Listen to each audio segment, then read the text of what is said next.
all, I wanted to say thank you for letting me come and speak to you. It's not very often I get to talk to such important people as you guys, and I appreciate it. Thank you. So this is to the city of Spencer. This is a complaint as formal as I know how to make it concerning the city of Spencer, Tennessee. This complaint will encompass more than one subject and will likely in the future be followed by more specific documents and complaints. This complaint is about overall corruption at the city level, not just as a one-off situation, but as a way of doing business. That the individuals within the city offices are currently corrupt, have been corrupt, and will continue to be corrupt, until which time the people stand up and protest and forcibly demand their termination and retribution for the actions of the city of Spencer, Tennessee employees. I'll outline a few of the things that have brought me to this conclusion and detail an event that took place which has been the catalyst for this action. I and my wife, under the DBA Crystal Clear Properties, purchased a cute little home in a cute little town, Spencer, Tennessee. This town is clearly run down and has very little to offer, but it is what a lot of rural America is, charming and quaint, with all the potential to supply a good quality of life to any family who chooses to raise up their children and enjoy life together. It is at least 30 minutes from any real amenities, besides the subways, some gas stations, and the ever-present dollar stores that mark rural areas. So it is puzzling that they call themselves a city, when they do not have so much as a Walmart within half an hour. But they do pretend to be a city nonetheless. And in the fashion of children playing pretend, they believe they are operating the way other cities are, when in fact they are the only ones so close to the truth that they cannot actually perceive how unlike a city they are in both appearances and operation. But bless their hearts, they want to try. The house we purchased needed some repairs. We purchased it from a man who had a family member living in the house at the time. The woman was not living in the best of conditions, but I have seen far worse for sure. I say this to point out that the home was livable at the time we purchased it, and at no time did that change. We did not prefer to stay at a house till at least one room is what we call finished, meaning clean, painted, trimmed, and so on. And that way we can do the dirty work of cleaning up our house. We purchased the house because we enjoy the process of taking old things, and instead of knocking them down, we can clean them up and make them look almost new and functional again, adding some modern touches here and there. In some cases, our purpose is to sell the house. In other cases, it is to offer to a family member in need. In this case, we were not and are still not sure what our intention is.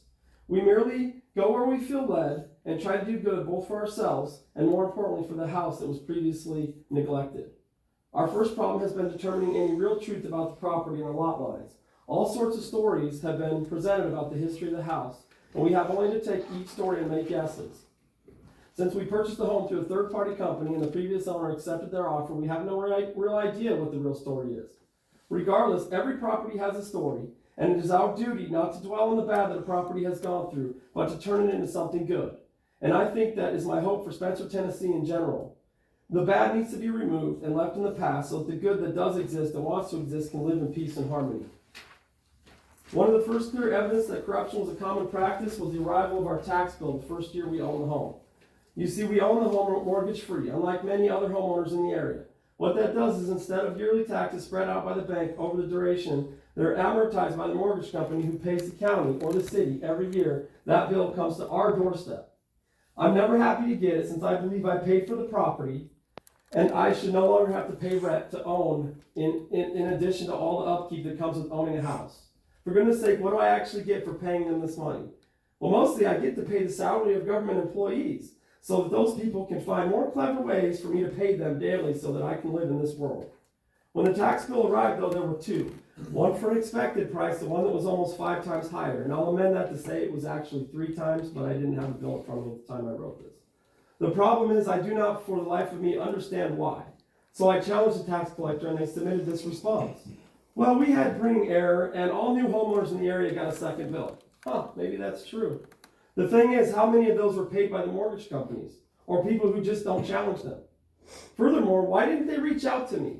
If they knew this was the case, I'll tell you why. They likely collected money happily and would have enjoyed collecting extra money from me. The next thing that has occurred is the water quality. For the past few years, the water quality report has shown Spencer as failing the EPA standards for safe water. That means they're charging people for a product that is expected to be delivered safe, when in fact it is not safe. The whole argument when towns and cities coerce people to switch from private wells is that public water is guaranteed safe. So if they're not delivering safe water, why do they have the right to charge for that product? We would not allow private companies to sell an unsafe product to the public in such a way. especially one that the public is forced to buy for survival. Not only should the city reimburse all the money paid to the water companies during the period the water is deemed unsafe, they should definitely be responsible for any and all medical conditions that arise from drinking, bathing in, or using the product, not unlike the requirements applied to private companies who engage in such behavior. It's criminal and it is intentional. This brings me to the reason we're here, the proverbial last straw. On August 1st, 2025, I was sitting in my home office dealing with employee issues pertaining to a company I and my brother operate, a licensed plumbing company, when out of the blue I get a phone call from one Chad Moffitt, who identifies himself as the code inspector for Spencer, Tennessee. He asks if I own the company that owns the house, and I tell him yes. He asks if I have a permit to do any work. I say that I was not aware a permit was required for any work I've done. He says, well, the roof. I tell him that we had a licensed roofer install the roof, and it is their responsibility. He argues with that and goes on to say that he needs access to the house to see if I've done any work that he believes requires a permit. I tell him he will not get access to my house without a warrant. And this is America, so he hangs up on me. Then I text him that I'm not trying to be rude, but I do not take kindly to parasites trying to make a profit off my labor or anyone believing that I'm wealthy and should just give them money to just justify their jobs. I also tell him to proceed with caution. We are blessed of God, and that he is likely to have a rough life if he messes with people who are blessed with God. That he could easily lose everything he loves if he does not pray before proceeding. He does not heed my warning. He gathers up an armed police officer and goes to my house on Wednesday the 6th. And coerces my wife to let him in the house under threat of violence. I am not currently there since I'm working, so she lets him in. He had no right. The police officer had no right. They violated our constitutional right to due process. You cannot tell me that due process doesn't apply to code violations and that a warrant is not required. It is ridiculous. He and the officer were both rude and forceful to my wife and intimidated her on purpose. She knows to film them now. After going through the private residence and seeing no need for permits inside, he says this to my wife. Well, maybe you need one for the deck and maybe the HVAC. I don't know, but you saved hundreds by letting me in. False. Our rights were violated. We didn't let you in. You went in there on your own, and no amount of money can make up for that, but we can certainly try. She is told we have to go to the code office and fill out forms and pay fees, so the next day I do just that with my wife. Upon entering the rudeness she receives continues, and I, for one, will not be talked down to by public servants. I myself am the public, and they are the servants. And when the conversation got heated, I turned my camera on to keep them honest, and the demeanor changed. They brought the chief of police in to intimidate me, but as soon as he saw the camera in my position, he didn't take an aggressive stance. He had taken previously off camera with my wife.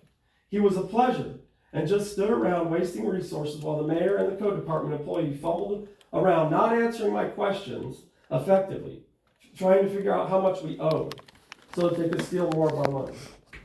You're welcome to view that video, as it has had a lot of positive response in my favor, and I'd be happy to provide the links. I think we're at 19,000 with 400 likes. It's not bad. Our position is simple. We didn't do anything that required a permit. We hired contractors to do the work, assuming they, like our plumbing company, would be responsible for permits. Because everywhere in the U.S., that is the case.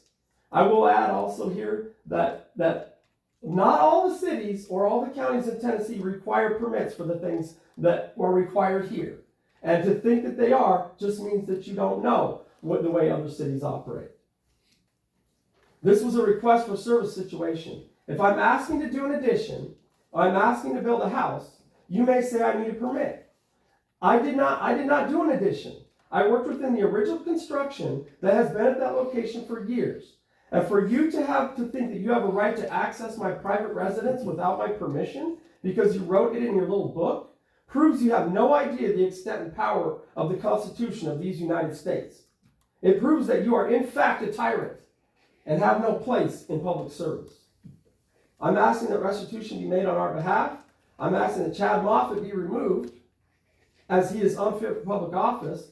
And I'm also asking that the mayor be removed as she doesn't have the interests of citizens at heart.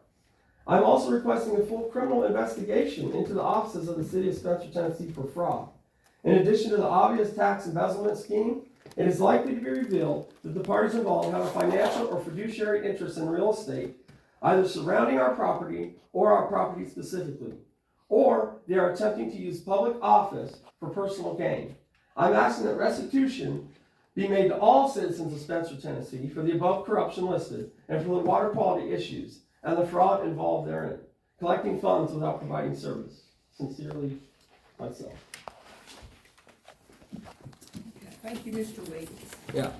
Okay, Board, Mr. Weeks has given us a formal complaint and request. How does the board want to act on this?